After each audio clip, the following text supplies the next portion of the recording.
Hello everyone. Now today we have to start our topic that is balancing of chemical equation. आज जो अपन topic start करने वाले हैं वो बैलेंसिंग है किसका केमिकल इक्वेशन का बैलेंसिंग है। मैंने लास्ट क्लास के अंदर आपको बैलेंसिंग करना सिखाया था जहाँ पर मैंने एक एग्जांपल लिया था और उस एग्जांपल के अंदर आप लोगों को बताया था कि Zn प्लस का H2SO4 गिव्स ZnSO4 प्लस का H2। अपन देखते हैं रिएक्टेंट और अपन देखते हैं क्या प्रोडक्ट के रेस्पेक्ट में। और रिएक्टेंट और प्रोडक्ट का दोनों तरफ की जो क्वांटिटी होती है वो इक्वल होनी चाहिए किसी भी एटम के रेस्पेक्ट में। ठीक है, तो बैलेंसिंग का डेफिनेशन क्या कहता है उसको ध्यान से देखना। The process of making number of different type of atom. अगर मैं अलग अलग टाइप के एटम्स बना रहा हूँ equal on both the sides, और वो दोनों साइड इक्वल होनी चाहिए, रिएक्टेंट साइड भी और प्रोडक्ट साइड भी, ऑफ एन इक्वेशन, तो उसको अपन क्या कहते हैं, बैलेंसिंग ऑफ द इक्वेशन कहलाता है। मतलब रिएक्टेंट और प्रोडक्ट दोनों तरफ से अगर मेरी इक्वेशन बैलेंस्ड हो रही है तो वो हमारे पास क्या कहलाती है, बैलेंसिंग कहलाती है किसी भी केमिकल इक्वेशन की। से एक सिंपल सा एग्जांपल लिया है मैंने, H2 प्लस का O2 गिव्स H2O एग्जांपल में लिया है। ठीक है, ये केमिकल रिएक्शन है balanced to satisfy the law of conservation of mass in chemical reaction. ये law of conservation of mass को बताएगा जो किसके बारे में इंडिकेट करता है, केमिकल रिएक्शन के बारे में। से फर्स्टली मैंने देखा कि ऑक्सीजन की क्वांटिटी देखी as H2 plus O2 gives. मैंने ऑक्सीजन को देखा O2 है हमारे पास, इस तरफ रिएक्टेंट साइड हमारा O2 है और प्रोडक्ट साइड हमारे पास क्या है, O है। तो मुझे इसको बैलेंस करना है, तो बैलेंस करने के लिए क्या करना पड़ेगा बेटा, H2 के आगे 2 लगा दो।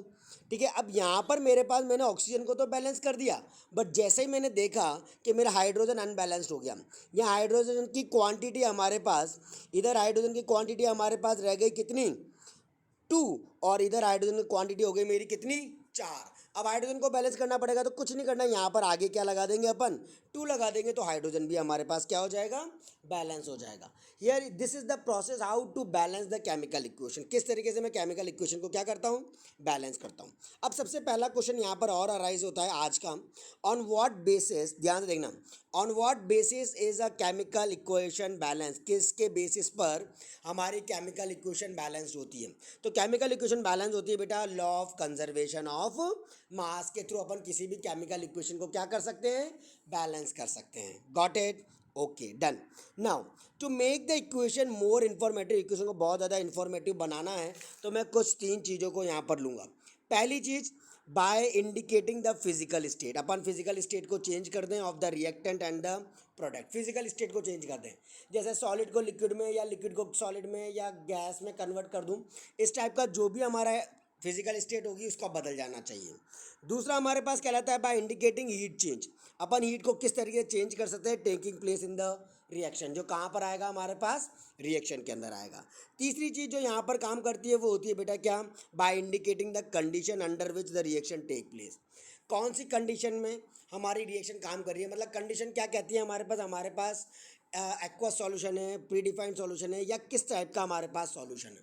ठीक है, मतलब सॉलिड है, लिक्विड है, गैसेस है, ये तो हमारी फिजिकल स्टेट हो गई। हीट का चेंज हो रहा है मतलब हॉट से कोल्ड पे जा रहे हैं या कोल्ड से हॉट की तरफ जा रहे हैं, या कोई भी कंडीशन अपन इंडिकेट कर रहे हैं उस रिएक्शन के अंदर, वो सब चीज़ें हमारे पास किसकी कहलाती है, हाँ, इंफॉर्मेटिव वेरिएशन कहलाते हैं किसके, इक्वेशन के। डन हो गया सबका। अब अपन आते हैं अगले वाले पर, ध्यान से देखना नेक्स्ट क्या कहता है, लिसन केयरफुली, ध्यान से अपन इस चीज़ को मेजर करेंगे और उसको करने की कोशिश करेंगे। सेकंड चीज़ क्या है हमारे पास, फिजिकल स्टेट के रेस्पेक्ट में इंडिकेशन कहलाता है, क्या कहलाता है भैया, फिजिकल स्टेट की फॉर्मेट में इंडिकेशन। अब कैसे करते हैं उसको देखना बेटा, यहाँ पर अपन 2 टाइप की रिएक्शन को देखेंगे, एक्सोथर्मिक और एक एंडोथर्मिक रिएक्शन। सबसे पहली बात जो अपन रिएक्शन को देखते हैं टू, सबसे पहले जो मैंने अभी थोड़ी देर पहले पॉइंट बताया था आपको, कहाँ क्या, फिजिकल स्टेट का चेंज। अब वही फिजिकल स्टेट का चेंज देखना कैसे वेरी करता है। Zn प्लस का H2SO4 गिव ZnSO4 प्लस का H2। जिंक हमारा सॉलिड स्टेट में था या नहीं, जिंक हमारा किस में था, सॉलिड स्टेट में था, और H2SO4 हमारा एक्वस है, यहाँ पर एक्वस बन गया और यहाँ पर हाइड्रोजन आ गया। तो इनसॉल्युबल प्रोडक्ट और प्रेसिपिटेट इज सॉलिड सब्सटेंस, जो भी इनसॉल्युबल प्रोडक्ट है और प्रेसिपिटेट्स हैं वो एक सॉलिड सब्सटेंस है जिसकी फिजिकल स्टेट इंडिकेट की जाती है किसके सिंबल से, सॉलिड के सिंबल से। यानी अपन ने जिंक को किस में कर दिया, एस की फॉर्मेट में कर दिया। ठीक है, अब समझ गए ना, तो मैंने एस वाली चीज को कन्वर्ट कर दिया बेटा किस में, एक्वा सॉल्यूशन में, तो यही कहलाता है उसका फिजिकल स्टेट में चेंज हो जाना। क्लियर हो गई बात, ओके। जैसे कैल्शियम हाइड्रोक्साइड है CaOH का ऑल्टोइज एक्वस में है, इसको मैंने कार्बन डाइऑक्साइड CO2 के साथ किया, तो क्या आ गया CaCO3 प्लस का कितना आ गया H2O लिक्विड में कन्वर्ट हो गया। अब ये क्या है, हमारा एक लाइम वाटर है, तो फिजिकल स्टेट बदल गई, एक्वस से मैंने किस में कन्वर्ट कर लिया, सॉलिड में, और कार्बन डाइऑक्साइड जो थी वो अब हमारे पास किस में बदल गई, लिक्विड स्टेट के अंदर चेंज हो गया। तो ये सब चीज़ें हमारे पास क्या कहलाती है, फिजिकल स्टेट के अंदर चेंज होना। अब फिर मैंने सेकंड पॉइंट क्या कहा था, हीट के अंदर चेंज होना। देख लो ध्यान से, ये मेरा सेकंड पॉइंट था जिसके अंदर अपन ने ये इंडिकेट किया था कि हीट की फॉर्मेट में कैसे चेंज करते हैं। तो वो हीट में कैसे चेंज होगा, देखना ध्यान से। It to indicate heat changes those reaction in which heat is evolve, जिसमें भी हमारा हीट इवॉल्व होगा, मतलब थर्मल एक्सपेंशन होगा, वो हमारे पास क्या कहलाता है, एक नया नाम आ गया एक्सोथर्मिक रिएक्शन। बहुत ध्यान से देखना बेटा, एक्सोथर्मिक रिएक्शन, जहाँ पर क्या होता है, जब भी अपन किसी चीज़ को हीट करके कोई नया कंपाउंड बनाने की कोशिश करते हैं तो वो बन जाता है हमारा एक्सोथर्मिक रिएक्शन, तैयार हो जाती है। क्लियर हो गई, ओके। जैसे एग्जांपल लिया मैंने, कार्बन को ऑक्सीजन के साथ रिएक्ट किया, कार्बन सॉलिड में था, गैस में कन्वर्ट हो गया और हीट हमारी निकल गई। जैसे हीट निकली, अपन ने कह दिया हीट का रिलीज होना किसका काम है, एक्सोथर्मिक रिएक्शन का। Burning of carbon in oxygen is a, जैसे कार्बन को अपन बर्न कर रहे हैं मतलब जला रहे हैं, किसके अंदर, ऑक्सीजन की प्रेजेंस में। ऑब्वियस सी बात है, अपन किसी भी चीज़ को हीट करते हैं तो वो किसकी फॉर्मेट में होता है, नॉर्मल एयर की फॉर्मेट में, और एयर में क्या चीज़ है हमारे पास, ऑक्सीजन है। तो burning of carbon in oxygen is exothermic, ये क्या कहलाता है, हमारा एक्सोथर्मिक रिएक्शन कहलाता है। Clear, done. जैसे से अपन ने एक मीथेन का एग्जांपल लिया, CH4 प्लस का twice of O2, natural gas ले ली, मीथेन हमारी नेचुरल गैस है, उसको ऑक्सीजन की प्रेजेंस में रिएक्ट कराया तो बेटा कार्बन डाइऑक्साइड गैस निकली, वाटर निकली, और हीट एनर्जी भी हमारी क्या हो गई, लिबरेट हो गई। तो ये चीज़ हमारे पास क्या कहलाती है, ये चीज़ कहलाती है हमारे पास क्या, हीट चेंज का वेरिएशन, कैसे हमारी हीट इंडिकेट्स की जा रही है। Clear, okay. जितना भी हमारा कंबक्शन रिएक्शन है, all the combustion reaction are exothermic, जितनी भी कंबक्शन रिएक्शन होती है वो सब हमारे पास क्या है, एक्सोथर्मिक रिएक्शन कहलाती है। Clear, example, combustion of fuel, जैसे वुड, लकड़ी को जलाते हैं, कोल को जलाते हैं, कैरोसिन, पेट्रोल, डीजल, ये सब एक्सोथर्मिक है क्योंकि इनके जलने के बाद इनमें से धुआं निकलता है, हीट एनर्जी लिबरेट होती है। Because all this reaction produce, इन सब के अंदर क्या होता है, हीट एनर्जी मेरी क्या होती है, प्रोड्यूस की जाती है। तो वो हीट एनर्जी मेरी यहाँ पर क्या होगी, प्रोड्यूस होगी। Clear, okay. Now the next one, combustion of food. Food का कंबक्शन, जैसे ग्लूकोज है, ग्लूकोज हमारे पास किसके अंदर आ रहा है, in our body during respiration, जब अपन क्या करते हैं, सांस लेते हैं, तो ये क्या है, एक तरीके का एक्सोथर्मिक रिएक्शन कहलाती है। Combustion of food like glucose in our body during respiration, ये एक तरीके का एक्सोथर्मिक रिएक्शन है। ग्लूकोज का फॉर्मूला क्या होता है बेटा, C6H12O6 हमारा ग्लूकोज होता है, जो किस में है, एक्वस में। इसको मैंने ऑक्सीजन के साथ रिएक्ट कराया, कार्बन डाइऑक्साइड प्लस का वाटर प्लस का एनर्जी लिबरेट हो गई। जो एनर्जी निकल रही है वो हमारी हीट फॉर्मेट में निकल रही है, इसलिए ये भी एक एग्जांपल हो गया किसका, हीट चेंज का। ग्लूकोज अंडर को स्लो कंबक्शन, ग्लूकोज के अंदर बहुत धीरे धीरे कोई चीज़ कंबक्श होती है, बहुत धीरे धीरे कोई चीज़ क्या होती है, जलती है। बाय कंबाइनिंग, जब मैं उसको कंबाइन करता हूँ किसके साथ, ऑक्सीजन के साथ कंबाइन करता हूँ, in the cell of our body, हमारी बॉडी के सेल में, ताकि वो क्या प्रोड्यूस कर सके, एनर्जी को, इन अ प्रोसेस, और उसी को कहा जाता है क्या, रेस्पिरेशन प्रोसेस कहते हैं। क्लियर। अब सबसे पहला इस सब टॉपिक के ऊपर एक छोटा सा क्वेश्चन अराइज होता है, क्या कहता है, क्यों, why respiration considered as exothermic, क्यों रेस्पिरेशन को अपन एक्सोथर्मिक ही कहते हैं, क्योंकि बच्चों हीट इसमें से क्या होती है, लिबरेट की जाती है। तो ये है रेस्पिरेशन का कारण कि क्यों रेस्पिरेशन को अपन एक्सोथर्मिक कहते हैं, क्योंकि उसमें से हीट क्या होती है हमारी, लिबरेट होती है। डन, आ गया। इसके बाद हमारे पास same those reaction in which heat is absorb, अभी तो हीट क्या हो रही थी, निकल रही थी, अब हीट क्या होगी, एब्जॉर्ब की जाएगी, ली जाएगी। जो भी हीट अपन ले रहे हैं उसको अपन क्या कहते हैं, एंडोथर्मिक रिएक्शन कहलाता है। क्या कहलाता है, एंडोथर्मिक रिएक्शन कहते हैं। क्लियर। यहाँ तक के टॉपिक के अंदर अपन ने दो चीज़ें कवर कर ली, दो पॉइंट डिस्कस कर लिए, एक फिजिकल स्टेट, एक हीट चेंज। अब आएगा हमारे पास तीसरा, condition under which reaction take, कौन कौन सी कंडीशन में मेरी रिएक्शन काम कर रही है, उस चीज़ को अपन यहाँ देखेंगे। क्लियर हो गई बात, done, okay. Now the next one, अगले पर आते हैं, ध्यान से देखना बेटा अगला कैसे करते हैं। अगली चीज़ हमारे पास कौन सी है, अगली चीज़ है हमारे पास क्या, कंडीशन के रेस्पेक्ट पर। उसके पहले मैं दो एग्जांपल आप लोगों को दूंगा, उन दोनों एग्जांपल को बहुत ध्यान से समझना और करने की कोशिश करना, ठीक है, हो जाएगा, हाँ चलो स्टार्ट करते हैं। सबसे पहले वही एक और एग्जांपल ले लिया नाइट्रोजन का। किसका एग्जांपल ले लिया अपन ने? नाइट्रोजन का एग्जांपल ले लिया। नाइट्रोजन को ऑक्सीजन के साथ रिएक्ट कराया, प्लस का कितना हीट, तो बेटा हीट के साथ कराया तो क्या बन गया? Nitrogen monoxide. अब यहाँ मैंने हीट क्या करी है? एब्जॉर्ब करी है। एब्जॉर्ब करने के बाद मेरा क्या बन रहा है? नाइट्रोजन मोनोऑक्साइड तैयार हो रहा है। क्लियर? डन। जितना भी डिकम्पोजिशन रिएक्शन होता है, डिकम्पोजिशन रिएक्शन मतलब जो पूरा चार चीज़ों कंबाइन करके चीज़ें बने, डिकम्पोज हो जाए, मतलब नया प्रोडक्ट तैयार हो जाए, उसको डिकम्पोजिशन रिएक्शन कहते हैं। अभी मैं नेक्स्ट क्लास के अंदर आप लोगों को पूरा क्लासिफिकेशन कराऊंगा जिसके अंदर डिकम्पोजिशन रिएक्शन आएगा। जैसे दो चीज़ों को मिलकर के कोई नया कंपाउंड बन जाना, डिकम्पोज हो जाना, है ना। ऐसी चीज़ें हमारी डिकम्पोजिशन में ली जाएगी। रिएक्शन आर सारी एंडोथर्मिक होती है। जैसे CO3 को मैंने हीट करा तो दो कंपाउंड बन के डिकम्पोज हो गया, मतलब टूट गया। डिकम्पोज होना मतलब क्या हो जाना? टूट जाना। तो CaCO3 को जब मैंने हीट करा, गर्म किया, तो मेरे कैल्शियम ऑक्साइड बन गया और कार्बन डाइऑक्साइड निकल गया। तो यही चीज़ हमारी क्या कहलाती है? डिकम्पोजिशन कहलाता है। डिकम्पोजिशन CaCO3 एक तरीके का क्या है? हमारा एंडोथर्मिक रिएक्शन है। सिमिलरली फोटोसिंथेसिस, जो हीट की क्या होती है इसमें? Absorb and electrolysis of water. दोनों चीज़ों के अंदर मेरी हीट एब्जॉर्ब होगी to form hydrogen and oxygen, जो क्या बनाएगा? हाइड्रोजन और ऑक्सीजन तैयार करेगा। इसी को क्या कहते हो? एंडोथर्मिक रिएक्शन कहा जाता है। क्लियर?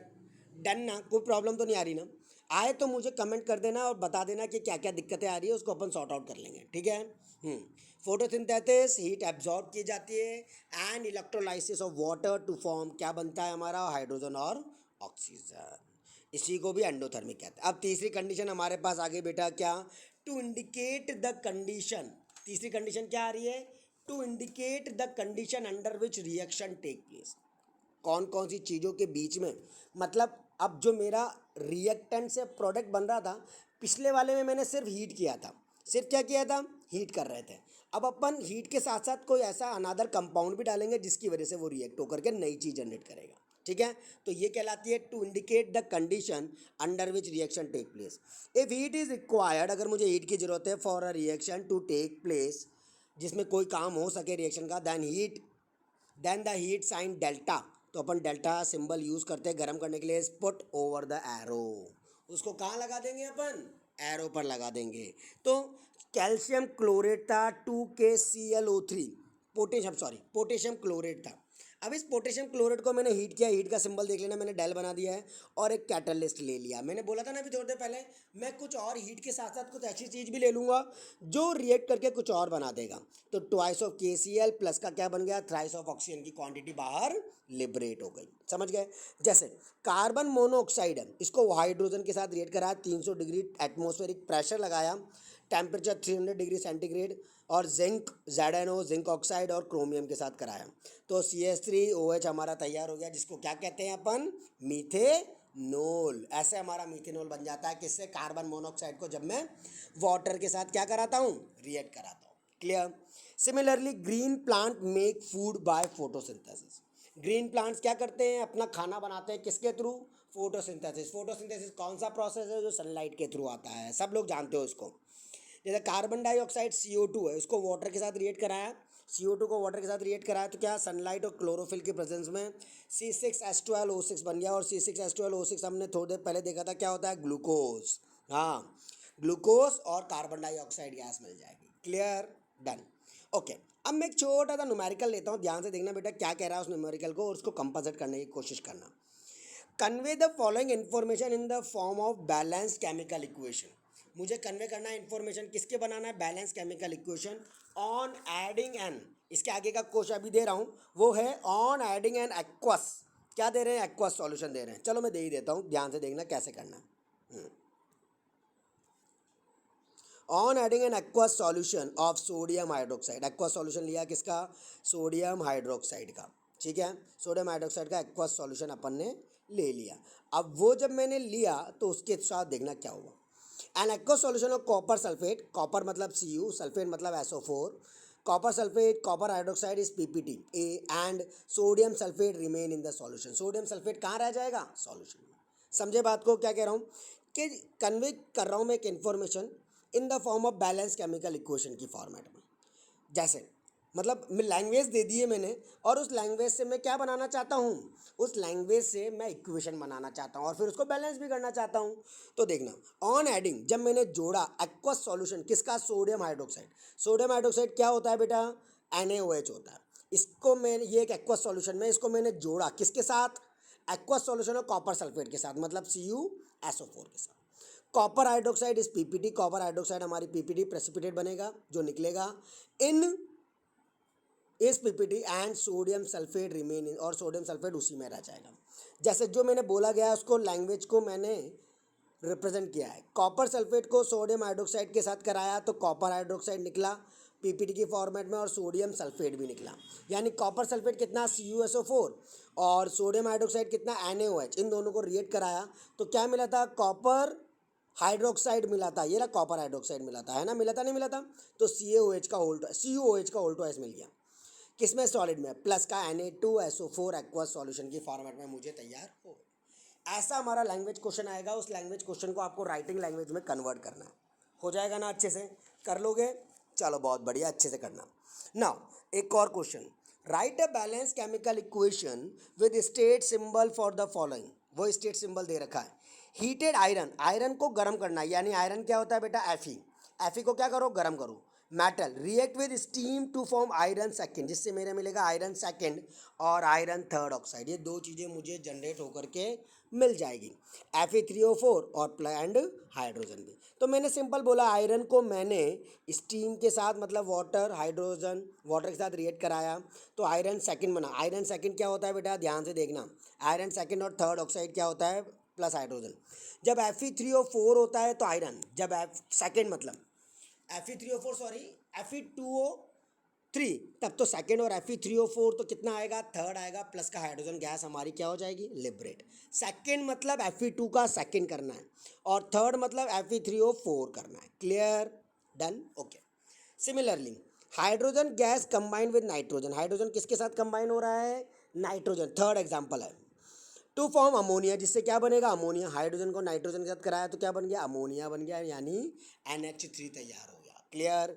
चौथा एग्जाम्पल, मतलब मैं लैंग्वेज दे रहा हूँ, उस लैंग्वेज से आपको रिएक्शन बनानी है और कुछ नहीं करना। लैंग्वेज को समझो और उनके सिंबल को अच्छे से याद करो। हाइड्रोजन एक सिंबल बना लिया हाइड्रोजन का, कंबाइन मतलब प्लस, कंबाइन मतलब क्या होता है, प्लस।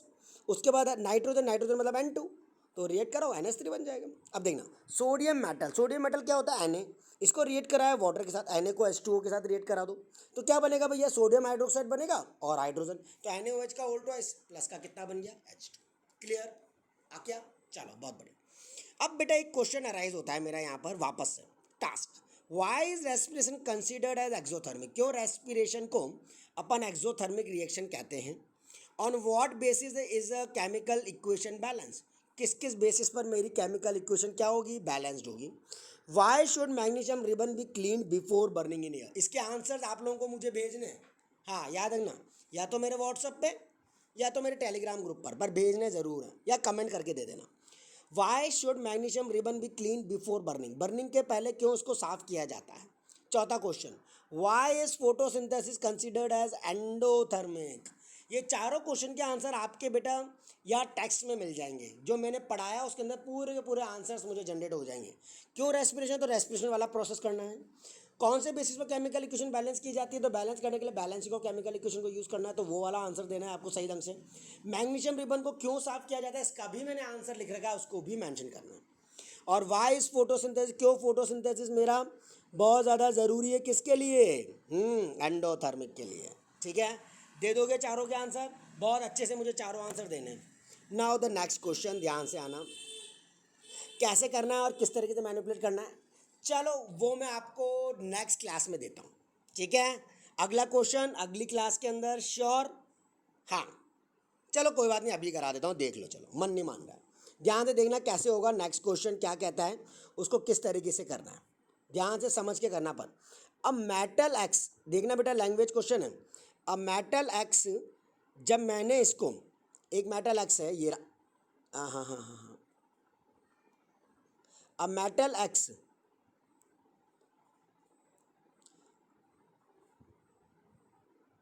फॉर्म्स अ सॉल्ट, ये एक सॉल्ट बना रहा है, क्या बना रहा है, एक सॉल्ट सॉल्यूशन तैयार कर रहा है।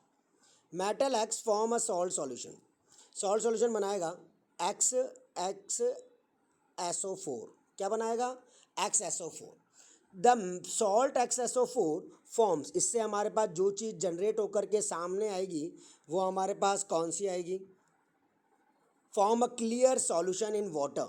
उसका एक क्लियर सॉल्यूशन मुझे दिखाई देगा किसके अंदर, वाटर के अंदर, दिख रहा है ना, वाटर में मुझे क्लियर सॉल्यूशन दिखाई देगा। विच रिएक्ट विद, जिसको मैं सोडियम हाइड्रोक्साइड के साथ रिएक्ट कराऊंगा to form a blue PPT-Y। यानी एक्स हमारे पास कोई सॉल्ट था, क्या था, एक्स हमारा कोई सॉल्ट था, उसको मैंने XHO4 के साथ रिएक्ट कराया। जो भी सॉल्ट था वो एक क्लियर सॉल्यूशन था वाटर का, जिसको रिएक्ट करके सोडियम हाइड्रोक्साइड सॉल्यूशन बना। सोडियम हाइड्रोक्साइड कितना, NaOH का ओल्ड वाइज। अब बेटा NaOH का ओल्ड वाइज सोडियम हाइड्रोक्साइड बना ना, to form a blue PPT-Y, इससे अपन एक वाई तैयार कर लिया। The metal x use in making electric wire, metal x जो है वो वायर को बनाने में मदद करता है, एलॉय लाइक ब्रास, और ब्रास को भी बनाता है। यानी मुझे ऐसा मेटल चूज करना है जो इलेक्ट्रिक वायर का भी हो और ब्रास का भी हो। तो ऐसा वायर कौन सा होता है बेटा, याद है इलेक्ट्रिसिटी में पढ़ाया था, कॉपर वायर, ये गुड कंडक्टर ऑफ इलेक्ट्रिसिटी होता है। तो मेटल एक्स कौन सा हो गया हमारा, कॉपर वायर हो जाएगा। ठीक है, what should you think metal x क्या होगा, right the name, formula and colour of XSO4। Copper sulphate मतलब CuSO4, ब्लू इन कलर होता है, और यही चीज़ अपने को पूछा था उसने। What is blue PPT-Y, blue PPT-Y क्या है, कॉपर हाइड्रोक्साइड है, CuOH का कितना होल ट्वाइस है। ठीक है, write a chemical equation which take the salt XSO4। एक केमिकल इक्वेशन बनानी है जिसके अंदर एक्स मतलब कॉपर सल्फेट को लेना है और उसको सोडियम हाइड्रोक्साइड के साथ रिएक्ट कराना है। तो बताओ कंपाउंड क्या बनेगा, कॉपर हाइड्रोक्साइड प्लस का Na2SO4 बन जाएगा। ठीक है, अब इसके नीचे मैंने एक क्वेश्चन लिख रखा है, ध्यान से उस क्वेश्चन को पढ़ो और उसका आंसर मुझे कमेंट करके ज़रूर बताना क्या होगा। मैसेज कर सकते हो व्हाट्सएप पे, टेलीग्राम कर सकते हो, बट डेफिनेटली मेरे पास इसका आंसर आना चाहिए। इसका सॉल्यूशन अपन अगले क्लास के अंदर डिस्कस करेंगे और क्या चीज़ आती है उसको भी बताएंगे। गॉट इट एवरीवन, चीज़ समझ गए, ध्यान से करना बेटा, आज का टॉपिक बहुत इंपॉर्टेंट है, उसको बहुत अच्छे से कैप अप करना। Okay, thank you, bye bye, welcome to Matrix classes. अच्छे से मैट्रिक्स क्लासेस के अंदर पढ़ाई करो ताकि आप लोग बहुत अच्छा स्कोर कर पाओ। Bye, take care.